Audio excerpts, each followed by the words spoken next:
এই পর্যন্ত যে যতগুলো নারী দেখছো সবগুলো দিলে তুমি সামলাইতে পারবা? সারাদিনে যে যত নারী দেখছো সবগুলো দিলে সামলাইতে পারবা? তাইলে এত নারী দিয়ে করবা কি? এত নারী দিয়ে করবা কি বাপ?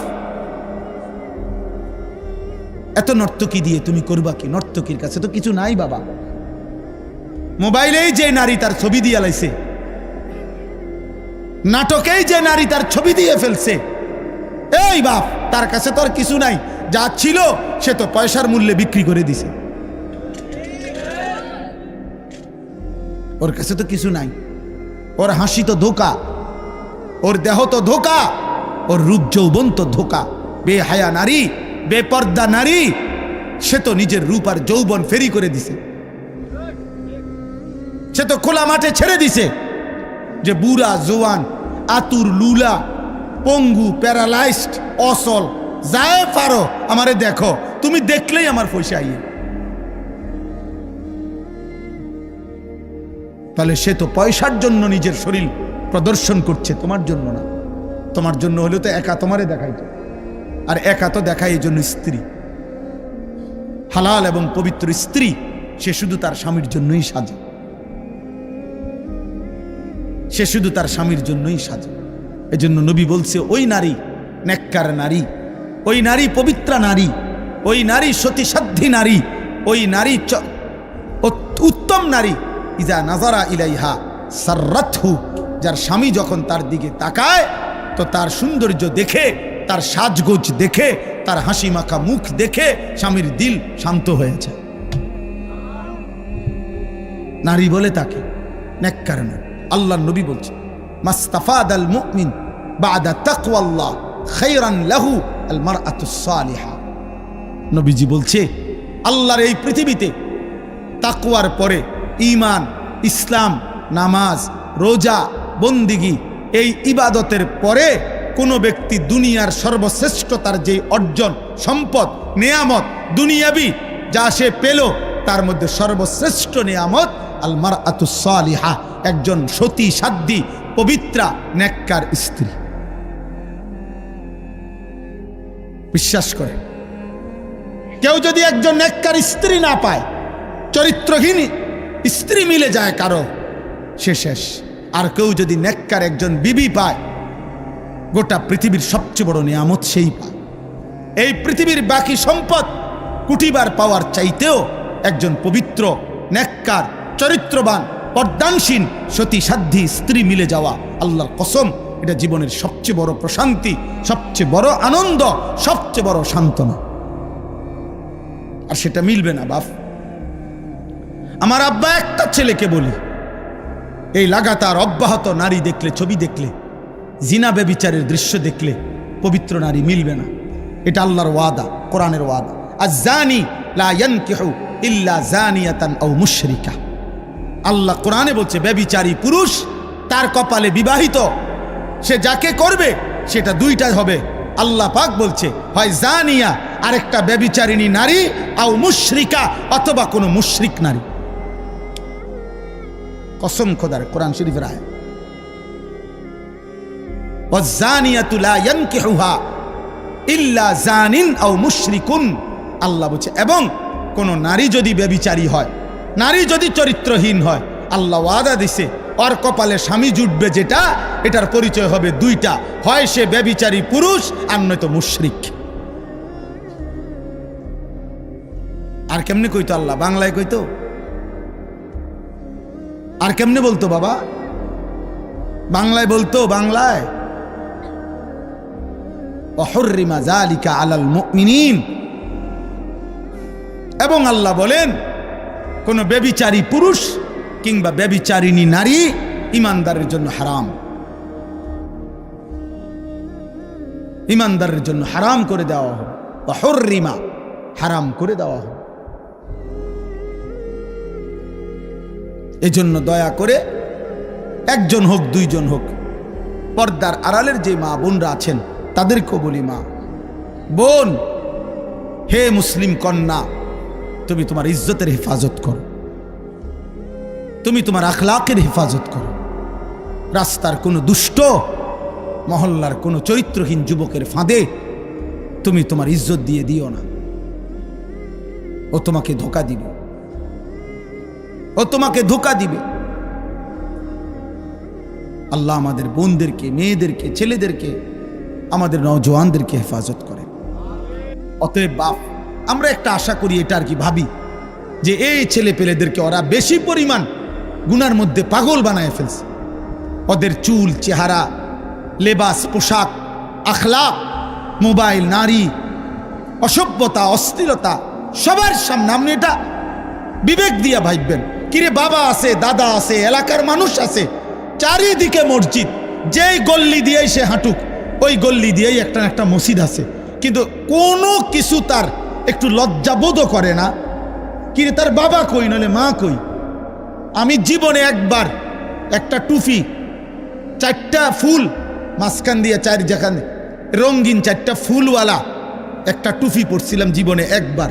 আমার আব্বা বাসায় যাওয়ার পরে আমার মারে বলছে, মায় আমার মাথার থেকে সে টুপিটা খোলায় ফেলছে। বলছে, ফুত তোর আব্বা বলছে যে তোর বাবাই জীবনে কোনোদিন সাদা টুপি ছাড়া অন্য কোনো টুপি পরে নাই, তোরে নিষেধ করছে টুপি পরতি না, খোল এটা। আর কোনোদিন পরি নাই, আর কসম খোদার আর কোনোদিন পরি না। হ্যাঁ হ্যাঁ, আমি জীবনে একবার শুধু আমার আব্বারে বলছিলাম, আব্বা আমি শুধু এই মাদ্রাসায় পড়তাম না, আমার আরেকটা মাদ্রাসা ভর্তি করাই দেন। আমার আব্বা বলছে, ফুত পরের লোকমা ভাত আমার ঘরে খাইও না, তুমি যাও যেখানে মন চায়, পড়লে পড়ো, না পড়লে না পাও, কিন্তু আর এক লোকমা ভাত আমার ঘরে খাইও না। আমি কানতে কানতে ঠিকই মাদ্রাসায় চলে গেছি। তাহলে আমার বলার উদ্দেশ্য হলো, আপনারাই ভাবেন আপনাদের পরিবার, সন্তান এইভাবে লাগাম ছাড়া, হাত ছাড়া হয়ে গেল কেন? এটা কি কোনো কথা হইতে পারে যে একজন মুসলিম ছেলে অথচ তার চুল মুশরিকের মতো? এটা কি একটা কথা হইতে পারে যে একটা মুসলিম ছেলে খোদার 365 দিনে একদিনও ফজরের নামাজ পড়বে না? কোনোদিনও না। এটা মেনে নেওয়ার মতো বিষয়। বাস তোমরা একটা ছেলে বিবেক থাকলে তোমরা বলো ভাই। এজন্য তোমরা ফজরের ক্যাম্পেইন করো। তোমাদের কাছে যুবক বলি, একটা ছেলে হলেও তুমি নিয়ত করো যে আমি ফজর পড়ব, আমি অন্যকে ফজরের জন্য ডাকবো। আমরা একটা ক্যাম্পেইন কাজ করি, ফজর ক্যাম্পেইন। আমাদের একটা মেহনত আছে সারা দেশে। আলহামদুলিল্লাহ আমাদের অনেক যুবক আছে যারা ফজরের জন্য বন্ধুদেরকে ডাকে। আলহামদুলিল্লাহ গতকালকেও আমার মাদ্রাসায় এরকম এক বয়সী 14, 16, 17 বছরের প্রায় 87 জন ছেলে এক ধরনের ফজর ক্যাম্পেইনের গেঞ্জি গায়ে ওরা আমার সাথে এসে দেখা করে গেছে। ওরা এক বয়সী আলহামদুলিল্লাহ ফজরের জন্য বন্ধুদেরকে ডাকে। প্রিয় ভাই, সবাই মিলে একসাথে নষ্ট হয়ে গেলে হইতো না, এই জাতি টিকবে না, আমাদের ভবিষ্যৎ কষ্টের হবে। আমাদের ভবিষ্যৎ 1948 সাল থেকে দিনে রক্ত ঝরছে, আজকে প্রায় 77 বছর, এখনো মুসলমান নিরাপত্তা পায় না। 1947 সাল থেকে কাশ্মীরের মুসলমান নির্যাতিত, আজকে প্রায় 78 বছর, এখনো নিরাপত্তা পায় না। 1964 সাল থেকে রোহিঙ্গা মুসলমান নির্যাতিত, আজকে প্রায় 61 বছর, এখনো নিরাপত্তা পায় না। তোমরা বাড়াবাড়ি করো না, আমি অনুরোধ করলাম। আমার বাবাদের কাছে আমার অনুরোধ, আপনারা প্রত্যেকেই আপনাদের সন্তানের দিকে ফিরান। আল্লাহ তাআলা নিষেধ করছে গান, বাদ্য, গায়িকা, নায়িকা, নারী এর ফাঁদে না পড়তে। ইমামে আজম আবু হানিফা বলছে, সিমাউল আগানি ফিসকুন, গান বাদ্য এটা প্রকাশ্য পাপ, অত্তালাজ্জুদু বিহা কুফরুন। আহা, এটা সাংঘাতিক কথা। গান বাদ্য শুনে যদি কেউ মজা পায়, স্বাদ পায়, গান শুনে যদি কেউ তাল মারে, মনে করেন বলল, হাত নাড়লো, অনেক মানুষ আছে ছেলে এরকম করে, মনে করেন এমন হাতের তাল মানে না, এরপরে হাত শরীর ঘুরলো, মনে করেন যেখানে আছে ওখানে বাড়ি দিল, পায়ের মধ্যে নুপুরের মতো পাও নাড়াইলো, গানের তালে তালে। আল্লাহর কসম, আমাদের ইমাম আবু হানিফা তিনি বলছেন এটা গান শুনে বাদ্যের তালে তালে যদি কেউ মজা পায় এটা কুফরি কুফরি কুফরি। আহা, যদি ঈমান হারা হয়ে কবরে যায় চিরস্থায়ী জাহান্নাম, চিরস্থায়ী জাহান্নাম। আমাদের রাসূলুল্লাহ সাল্লাল্লাহু আলাইহি সাল্লাম হাদিসে বলছেন আমালুকুম উম্মালুকুম, অর্থ হলো তোমাদের আমল, তোমাদের কর্ম তোমাদের শাসক। অর্থাৎ আমাদের আচরণ, আমাদের আমল আমাদের শাসক বানায়। আমাদের মন্দ আমল আমাদের শাসককে মন্দ বানায়, আমাদের উত্তম আমল আমাদের শাসককে উত্তম বানায়। তো বাস্তবতা হলো আমরা প্রতিনিয়ত আমরা রাষ্ট্র আপনার পদস্থ ব্যক্তিকে পরবারে দোষারোপ করি, আমাদেরও তো আখলাকের কি হালাত, আমাদের আখলাকের কি হালাত। এই জন্য এটা লক্ষণীয় বিষয়, উল্লেখ করার মতো একটা বিষয়। প্রিয় ভাই, কথা বলো না আল্লাহর ওয়াস্তে, যদি মানুষের বাচ্চা হও তো কথা বলো না, কথা বলো না। প্রয়োজনে তুমি চলে যাও, কিন্তু কথা বলো না। এই জন্য বললাম এটা জরুরি। আমরা যদি একজন মুসলমানের জন্য জায়গা ছাড়তে না পারি তো আমাদের আখলাক হলো কেমন এটা বলেন? এই জন্য দয়া করে প্রত্যেকেই চুপ করে, মনোযোগ দিয়ে আসুন। যে যখন উঠতে মন চায়, আমার একের সামনের ব্যক্তিও কোনো অসুবিধা না, আমার কোনো আপত্তি নেই। আমি এই ক্ষেত্রে একটু আগের থেকে ভিন্ন রকম, সংখ্যার উপরে কখনোই ভিত্তি করি না। এই দেবিদ্বারের গলিতে গলিতে আমি বহু মাহফিল করছি, তো 20 জন 50 জন 100 জন 200 জন মানুষের সামনেও কথা বলছি, কোনো অসুবিধা নেই, এটা কোনো বিষয় না। অতএব দয়া করে সকল ছেলে, আমার ছোট ভাই হাফেজ মাওলানা আতিকুর রহমান আশরাফি ও আমার আপন ছোট ভাই, তো লম্বা সময় বয়ান করছে, কিন্তু ও লাস্টে বলছে, আপনারা শুনছেন, ছেলেরা তোমরাও শুনছো, যে মোবাইল হাতে ধরে ভিডিও বা রেকর্ড করলে আমি এটা পছন্দ করি না, এটা আমি মেনে নিতে পারি না, আমার পক্ষ থেকে এটা স্পষ্ট নিষেধ। অতএব আপনি যদি বাংলা বুঝে থাকেন তাহলে আপনি কষ্ট করে চলে গেলে ভালো। দেখেন কেমন অসভ্য, দেখছেন, মানে এরপরেও মোবাইলটা ধরে রাখছে। হ্যাঁ হ্যাঁ, লজ্জা থাকা উচিত ভাইয়া। আমি ব্যক্তিগতভাবে ছাড় দেওয়ার মানুষ না, কারণ আগে তো বলা হয়েছে, এটা আমি বললাম, তাহলে গাদ্দারি করার কি আছে? এটা কেন এতটা কঠোর কেন? আমার এটা একটা পরীক্ষিত আমল, আমার এটা অভিজ্ঞতা, এটা এবং এটা মনোবিজ্ঞানের কথা। মানুষের অন্তর একই মুহূর্তে দুই জিনিস ভাবতে পারে না।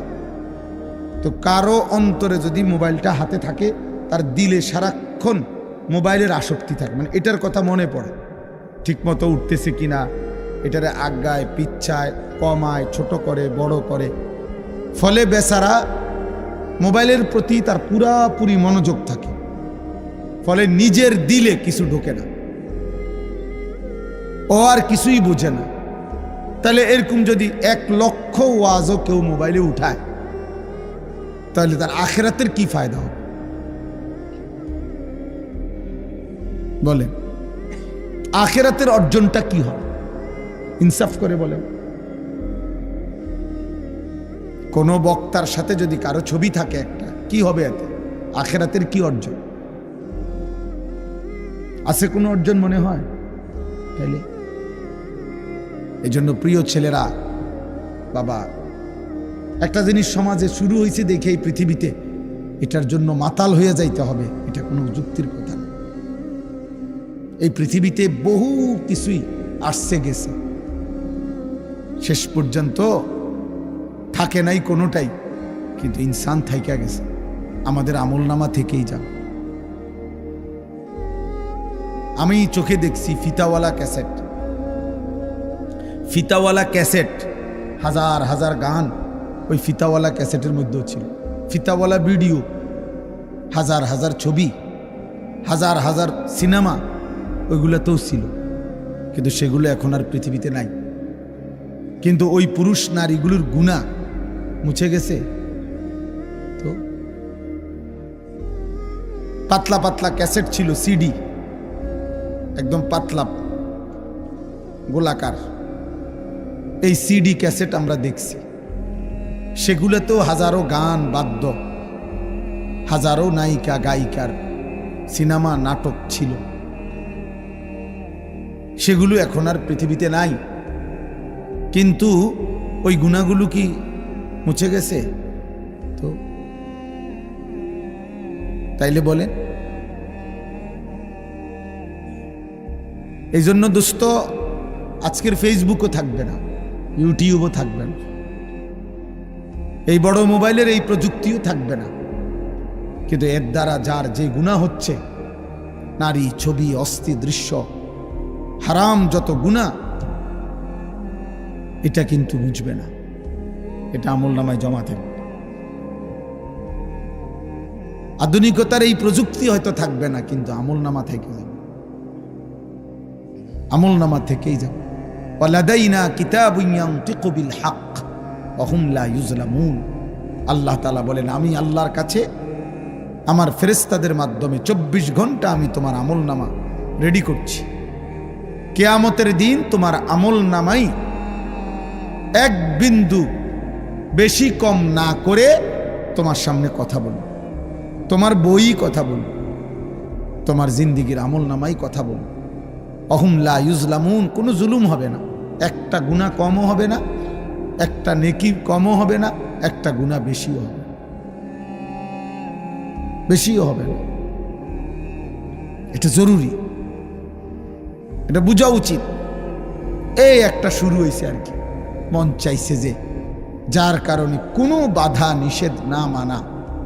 দোস্ত, এটা জীবন না, এটা জিন্দিগি হইতে পারে না, এটা জীবন হইতে পারে না। এই জন্য আমি এটা কঠোর, আমি এই ব্যাপারে শক্ত যে আমার কথা হইল, এরা আমাদের সন্তান, এরা আমাদের ছেলে, আমাদের ভাই, তাহলে এদেরকে ফিরাবে কে? এটা কি কোনো কথা হইল যে একটা মুসলিম ছেলে ওর যা মন চায় ও তাই করবে, কেউ বাধা নিষেধ করতে পারবে না, বলতে পারবে না, বলবে না? এটা কি একটা পৃথিবী হইতে পারে? আপনাদের বিবেকে কি বলে? তাহলে ইসলাম মানবে কে? কোরআন মানবে কে? আল্লাহর দ্বীন কার জন্য? নওজোয়ান ভাই তোমরাই বলো, এই 30 পারা কোরআন তাহলে কার জন্য নাজিল হলো? নবী সাল্লাল্লাহু আলাইহি ওয়াসাল্লাম 23টা বছর তাহলে কাকে বললেন, কি জন্য বললেন?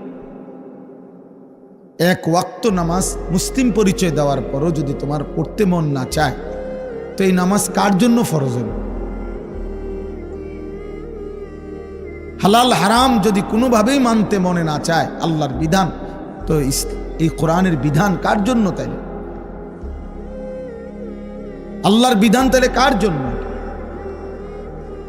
ইনসাফ করেন সবাই, সবাই মিলে, জওয়ান বুড়া মুরব্বীরা, শ্রেণীয়া বয়স্করা, আপনারা আপনাদের সন্তান নাতি নাতনিদেরকে ওদের হাতে ছেড়ে দিছেন, আর ওরাও মুক্তি পাইয়া, স্বাধীন পাইয়া ওরা ভাবতেছে আমার মা বাবা, অভিভাবক, আমার দাদা দাদি, আমার বংশের কেউ মুরব্বী, আমার মাথার উপরে কেউ তো আমারে ডাক দেয় না, মানা করে না, আমি যা মন চাই তাই করতে পারতেছি।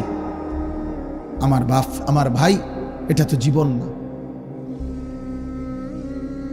এর তো শেষ আছে, সব কিছুরই শেষ আছে, সব পাগলামিরই শেষ আছে, সব মাতলামিরই শেষ আছে। এই মোবাইলেরও তো চার্জ শেষ হয়,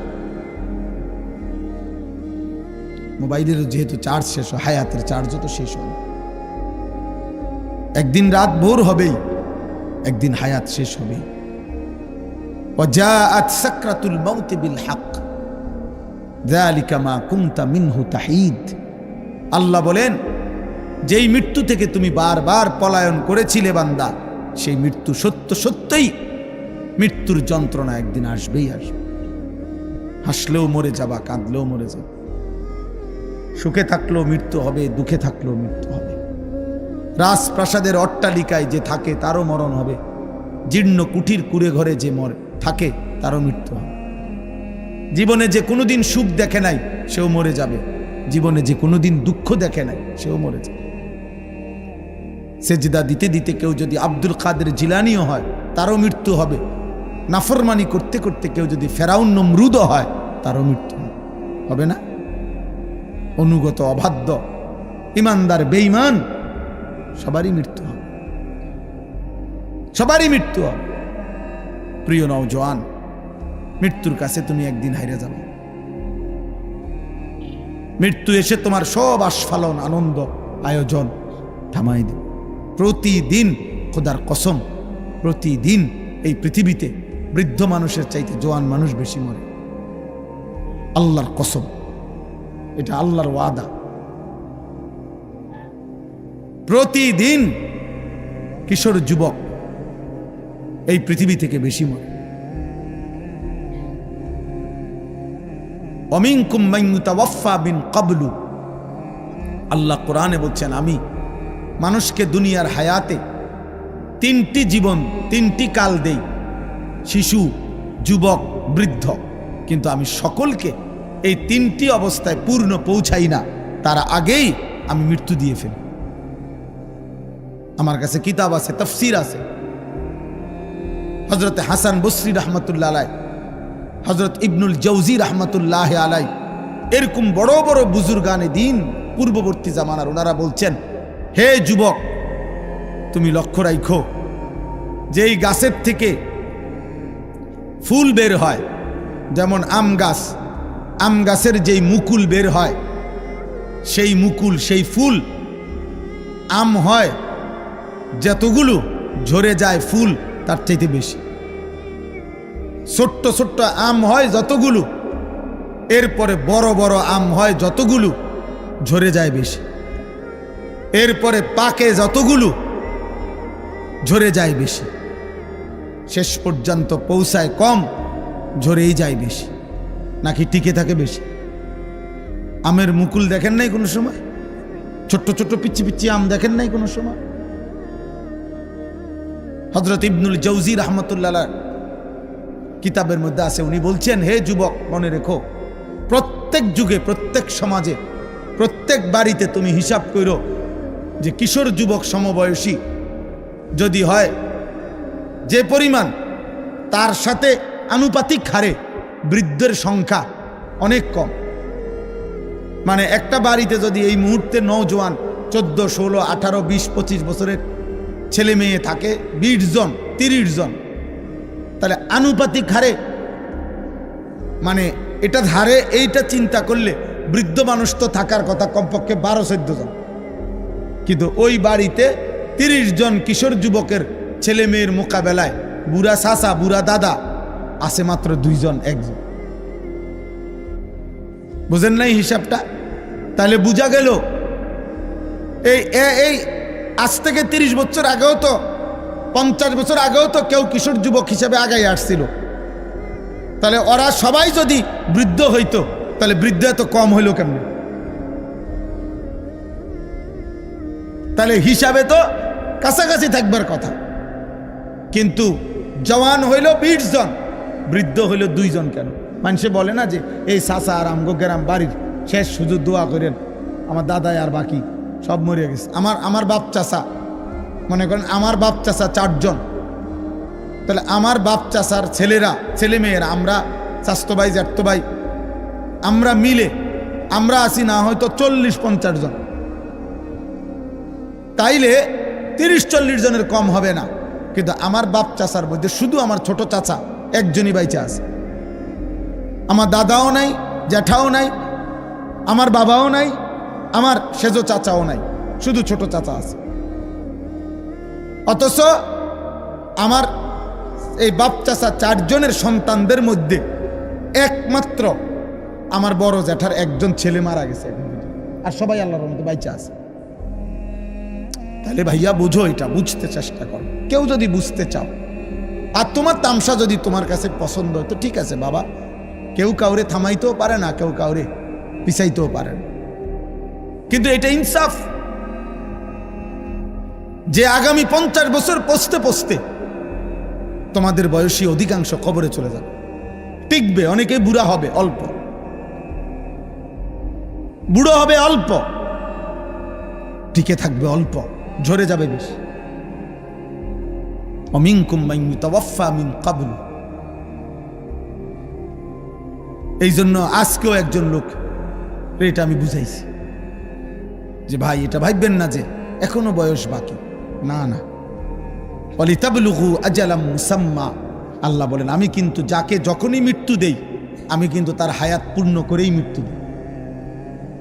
অল্প বয়সে আমি কাউকে মৃত্যু দেই না, অকালে কাউকে মৃত্যু দেই না। প্রত্যেককে আমি আল্লাহর পক্ষ থেকে নির্ধারিত, আমি আল্লাহ তাকদীরে সৃষ্টির আগেই আল্লাহ তাআলা লিখে রাখছেন, তো আমি ওইটা সময় পূর্ণ করেই মৃত্যু দেই। ওয়ালিতাবলুগু আজালাম মুসাম্মা, আমি নির্ধারিত হায়াত পূর্ণ করি বান্দা। তাইলে দোস্ত আমার, ভাই আমার, বাবা আমার, নওজোয়ান, তুমি তোমার উপরে দয়া করো। যদি সামান্যতম বিবেক থাকে, মানুষ তো আর জানোয়ার না, জানোয়ারের আকল নাই, তো মানুষের তো আকল আছে। আমি কেন জানোয়ারের মতো হব? আমি কেন পশুর আচরণ হব? আমি তো ইনসান, আমি তো মানুষ। আমাকে তো আল্লাহ তাআলা আকল দান করছেন। মানুষ আর জানোয়ারের মূল পার্থক্য তো হাত পাও দিয়া না, মানুষ আর জানোয়ারের মধ্যে মূল পার্থক্য তো নাক চোখ দিয়া না, মানুষ আর জানোয়ারের মধ্যে তো পেশাব পায়খানা দিয়ে পার্থক্য না, খাবার দিয়ে নয়, ঘুম দিয়ে নয়, যৌন চাহিদা পূরণ দিয়ে নয়, এগুলো তো সব সমপরিমাণ জানোয়ারেরও পূরণ হয়। খাবার, খাদ্য, পেশাব পায়খানা, লজ্জাস্থানের চাহিদা পূরণ, এ তো কুকুর বিড়ালেরও পূরণ হয়। তাহলে ইনসানের পার্থক্য কি? আকল, বিবেক। আ'তা কুল্লা শাইইন খালকাহু সুম্মা হাদা। আল্লাহ তাআলা কোরআনুল কারীমে বলছে আখরাজাকুম মিন বুতুনি উম্মাহাতিকুম লা তা'লামুনা শাইআ। মায়ের পেট থেকে বাবা আল্লাহ বলছে, হে আমার বান্দা, মায়ের পেট থেকে যেদিন তোমাকে আমি বের করে এনেছিলাম সেদিন কিন্তু তুমি কিছুই জানতা না। আমি আল্লাহ তোমাকে ধীরে ধীরে পূর্ণ আকল দান করেছি। এবার তুমি আলো অন্ধকার, রোদ বৃষ্টি, তুমি সব বুঝো। অতএব আমি তো তোমাকে আকল দিয়েছি, বিবেক দিয়েছি, দিমাগ দিয়েছি। এই আকল, এই বিবেক, এই দিমাগ, এটা যদি কারো কাজ না করে, ওর মাঝে আর পশুর মাঝে কোনো পার্থক্য নেই।